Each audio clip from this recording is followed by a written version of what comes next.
2023년 11월 17일 금요일 돈다방 미쓰리 시작하겠습니다.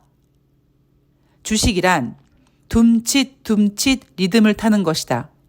여기서 조심해야 될 점은 그 리듬이 과연 어떤 색깔인지 정확히 알고 타는 것이 중요하다. 두 번째, 인생이나 주식이나 한쪽 방향으로만 가는 게 없다. 계속 올라가는 주식도 없고 계속 하락만 하는 주식도 없다. 자, 세 번째, 주식시장에 있어서 가장 중요한 게 뭐냐? 바로 현재 이슈보다 반걸음 혹은 한 걸음 정도 앞으로 나가 있어야 된다.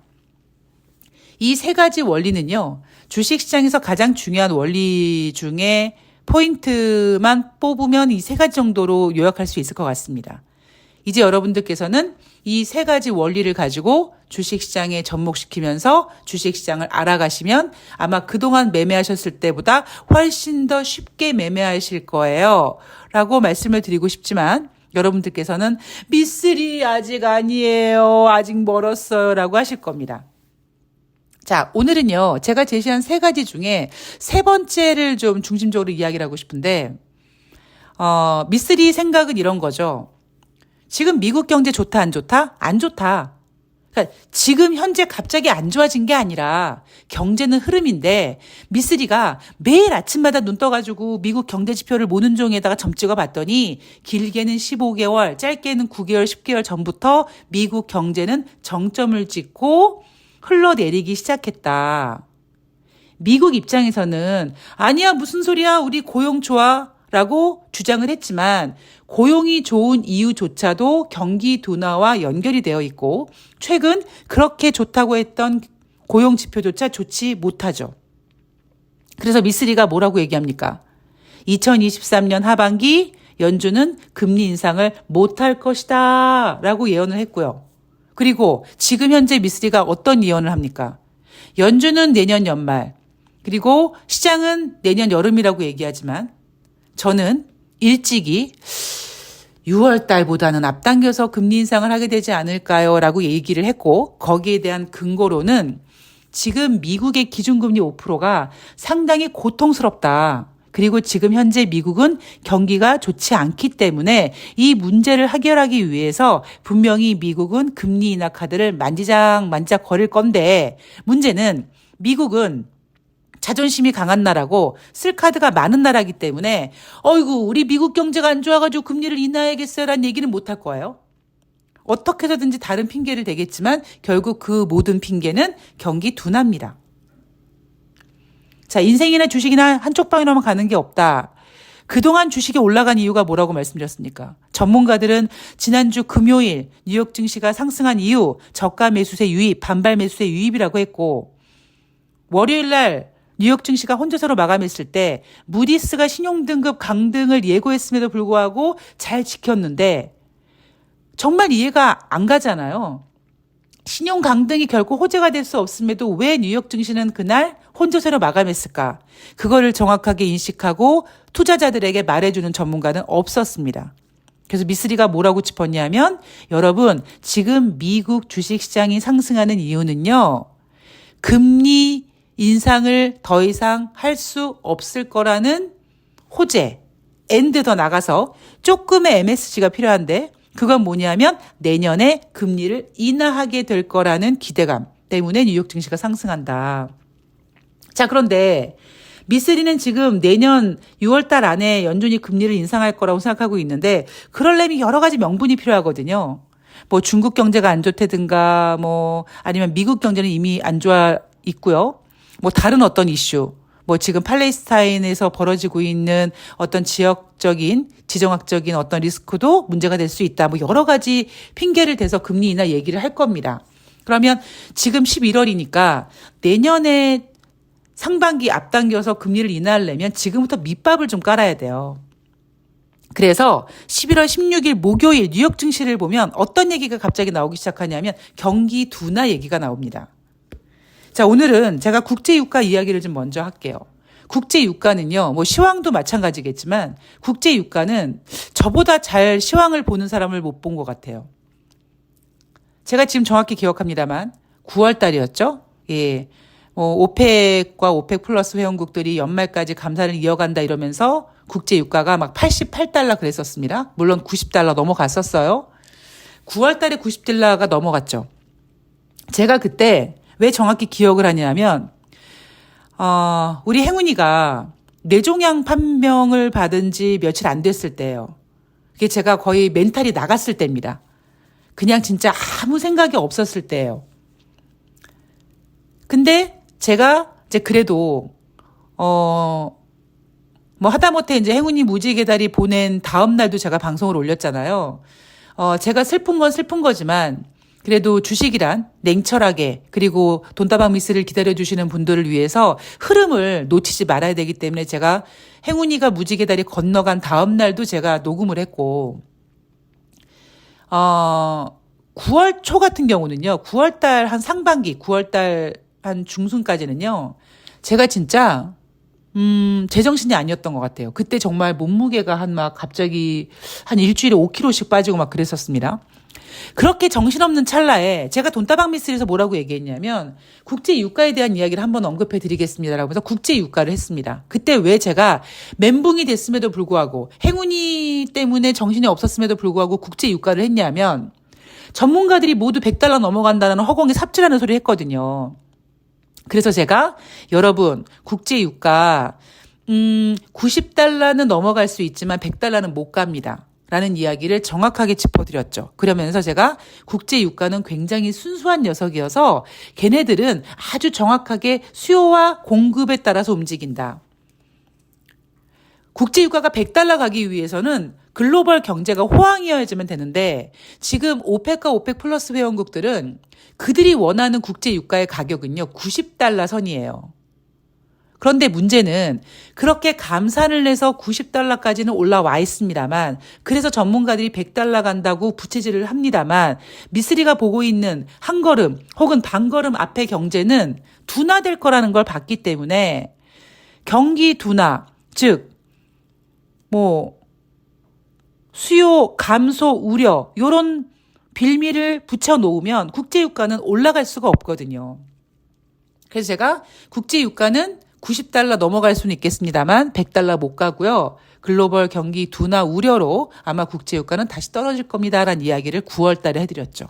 그리고 지금 현재 WTI는 전일 대비 3.76달러, 4.9% 하락해서 72.90달러까지 내려왔습니다. 자, 국제유가가 하락한 이유가 뭐예요? 세계 경제를 이끄는 주요 2개국, 미국과 중국의 원유 재고 증가, 수요 감소 우려입니다. 이게 뭐예요? 경기 둔화입니다. 그리고 11월 16일 뉴욕 증시는 혼조세로 마감을 했는데 그나마 지금 투자자들은요. 연준이 더 이상 금리 인상을 못해. 그리고 더 나아가서 금리 인하를 기대하면서 이게 지금 선반영되면서 뉴욕 증시가 상승하고 있습니다만 이제 주식시장은 제가 뭐라고 했습니까? 주식이 갖고 있는 가장 중요한 특성. 한 가지 이슈를 오래 가지고 놀지를 못해요. 이미 연준은 금리 인상 못할 거라는 거 주식시장은 알고 있고 금리 인하? 그럼 금리 인하를 하게끔 만들기 위해서 이제 스포트라이트를 바꿔야 됩니다. 뭘로 바꿉니까? 경제지표로 돌아갑니다. 갑자기 여러분 11월 16일 목요일 뉴욕 증시 분위기가 어땠냐면 미국 경제지표가 둔화되면서 뉴욕 증시가 혼조세로 마감했습니다. 그럽니다. 여러분 최근에 뉴욕 증시에서 미국 경제 둔화됐다는 얘기 들어보신 적 있습니까? 계속 인플레이션만 얘기했잖아요. 인플레이션이 떨어졌네. 생산자 물가지표가 둔화됐네. 뜨거웠던 고용지표는 이제 미지근해졌네. 이런 얘기만 하지 않았습니까? 그런데 돈다방 미쓰리는 한 걸음 혹은 반 걸음 앞서가서 미래를 얘기해 준 거죠. 자, 11월 16일 목요일 뉴욕 증시 3대 지수 혼조세로 마감했고요. 다우지수가 0.13% 하락, S&P 500이 0.12% 상승, 나스닥이 0.07% 상승했습니다. 자, 미국 경제 지표가 둔화되며 혼조세였다. 그런데 아직까지 정신 못 차린 연준 위원들은 12월 달 FOMC 회의를 앞두고 인플레이션을 잡아야 된다고만 얘기를 합니다. 그러니까 주식시장에서 입김이 센 사람들이 인플레이션을 잡아야 된다고 얘기하니까 시장에 참여한 투자자들이 경기 둔화를 보지 못하고 자꾸 좋은 것만 보려고 하다 보니까 아이고 인플레이션이 잡혔네. 아이고 좋아라. 인플레이션 잡혔으니까 이제 금리 인상을 못하겠네. 여기에 지금 흥분하고 있는 겁니다. 여러분 기억하실지 모르겠습니다만 제가 그런 얘기했죠. 경기 둔화가 인플레이션을 잡을 것이다. 지금 정확히 어떤 상황이다? 스태그플레이션입니다. 그런데 그 스태그플레이션을 그 누구도 입 밖으로 얘기를 못하죠. 왜? 조 바이든 대통령의 재선이 있거든요. 자, 12월 달 FOMC 회의에 대한 이야기를 먼저 하고 넘어갈게요. 이날 클리브랜드 연방은행 총재가 이런 얘기합니다. 인플레이션에 대한 확실한 진전이 있다고 평가했다. 당연하죠. 경기가 둔화됐는데. 자, 다만 인플레이션을 목표로 수준까지 되돌리는데 시간이 필요하다. 시간이 필요하지 않습니다. 이제 경기가 둔화되면 알아서 인플레이션 둔화될 거고요. 얘는 인플레이션이 문제가 아니라니까요. 경기 둔화, 더 나아가서 경기 침체가 문제가 될 거라고요. 자, 리사쿡 이사도 이런 얘기합니다. 지속적인 디스인플레이션과 강한 고용 시장으로 경제 연착륙이 가능하다고 믿지만 확신할 수는 없다라는 시대의 개소리를 하면서 투자자들을 혼란스럽게 만들죠. 이게 무슨 소리예요? 제가 경기 연착륙과 경착륙에 대한 그 차이점 얘기해 드렸죠. 연착륙과 경착륙이 뭐야? 자, 비행기가 비행을 하다가 이제 착륙을 하는데 경박하게 막 양쪽 비행기가 막 왔다 갔다 하고 막 그 안에 있는 승객이 뭐 사람 살려, 나 죽이네, 살리네, 내 목숨 죽을 것 같네, 이렇게 힘들게 착륙하는 게, 즉, 경박하게 착륙하는 게 경착륙이고, 연두부처럼 부드럽게, 아주 자연스럽게, 이게 과연 경기가 둔화되는 거야, 아닌 거야? 라고, 일명 좋게 얘기하면 골디락스 비스무리한 분위기로 이렇게 빠지면 연착륙이라고 한다. 근데 이게 의미가 없다라는 얘기 해드리잖아요. 리사쿡 이사가 하는 얘기는 뭐냐면, 미국은 경제 연착륙이 가능하다라고 믿고 있긴 한데 확신은 없대요. 그럼 도대체 투자자들은 누구를 믿고 주식을 해야 됩니까? 누구를 믿어야 됩니까? 누구를 믿고 통화 정책을 세워야 되나요? 자, 그렇다면 미쓰리가 그렇게 주장하는, 여러분, 미쓰리 머릿속에는요, 이미 길게는 15개월, 짧게는 9개월, 10개월 전부터 미국 경제는 정점을 찍고 지금 우하향 곡선을 그리고 있다고요. 그 우하향 곡선을 지금 어떻게 그리고 있는지 보면, 일단 첫 번째, 목요일이었으니까요. 주간 신규 실업상 청구 건수 23만 1000건입니다. 연속으로 실업보험을 청구한 사람의 수가 지금 2년 만에 최대치래요. 그런데 제가 여러분께 뭐라고 얘기했냐면, 이 주간 신규 실업상 청구 건수에 대해서 여러분, 요게 기준선이 30만 건이에요. 그러니까 30만 건이 넘어가면은 아이고 이제 미국 경제가 침체네 이런 얘기 나오겠지만, 아직은 23만 건 정도 돼서 주간 신규 실업상 청구 건수가 증가하기는 했지만 막 그렇게 우려스러운 수준은 아니다. 문제는 제가 앞에서 여러분, 우리가 그동안 연준이 금리 인상을 한 해, 만에 뭐 25bp를 한 해, 50bp를 한 해, 여기에 포인트를 맞췄는데 이제는 우리가 뭘 봐야 된다? 현재 금리 인상, 그러니까 현재 기준금리 수준을 봐야 된다고 말씀을 드렸죠. 지금 미국의 기준금리 5%는 굉장히 부담스러운 수치다라는 얘기하지 않았습니까? 그러니까 연준이 금리를 인상하네 만에 꽂히지 말고 자꾸 지금 미국의 기준금리 수준을 봐야 된다고요. 그것처럼 30만 건이라는 주간 신규 실업상 청구 건수의 기준선이 굉장히 중요합니다만, 우리는 앞으로 뭘 봐야 되냐면 이 주간 신규 실업상 청구 건수가 얼마나 빠르게 움직이는지 속도감을 봐야 됩니다. 여러분, 경제는요, 제가 모는 종이에 점을 찍듯이 하나씩 섬세하게 그 흐름을 봐야 되고, 그리고 속도감을 봐야 됩니다. 지금 미쓰리가 연준이 올해 하반기에 금리 인상을 못할 거라는 거, 뭐 내년에 뭐 금리 인하를 할 거라는 거를 남들보다 발빠르게 얘기해 줄 수 있는 이유가 뭐냐면, 각 경제 지표가 갖고 있는 그 속도감을 저는 정확히 알고 있거든요.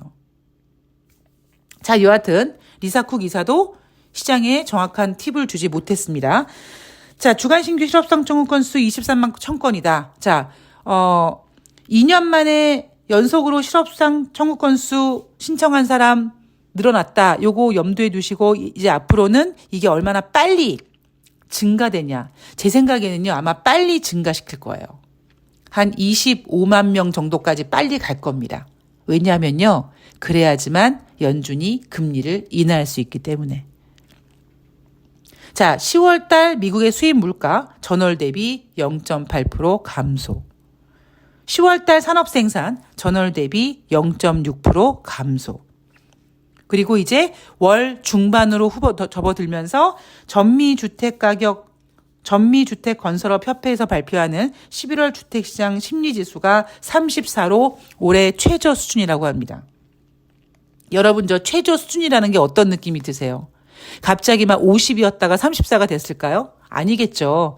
점진적으로 점을 찍어가면서 우하향 곡선을 그렸는데 이번 11월 달에 찍은 주택시장 심리지수가 가장 저점을 찍은 거겠죠. 경제는 흐름이기 때문입니다. 자, 국제유가 말씀드렸고요. 자, 어제요. 소매 판매가 감소했다. 전월 대비 0.1% 감소했다. 그런데 어제 뭐라고 했습니까? 10월 소비가 적당히 둔화되면서 오히려 증시에 약간의 호재로 작용했다는 정말 허공에 삽질하는 개소리를 했다고 제가 말씀을 드렸죠. 소매 판매 지표는 인플레이션 지표에 포함이 되지 않습니다. 그런데 굉장히 중요한 지표예요. 진짜 미국 경제가 좋다면 소매 판매 정도는 괜찮게 나와도 돼요. 왜냐하면 다른 경제 지표가 꺾여도 미국의 소비는 살아있네 라고 해석을 해주면서 이제 11월 말로 다가온 블랙 프라이데이와 다음 달 크리스마스 산타랠리까지 쭉 분위기를 이어갈 수 있는데 지금 크리스마스 산타랠리 이야기가 전혀 나오지 않고 있습니다.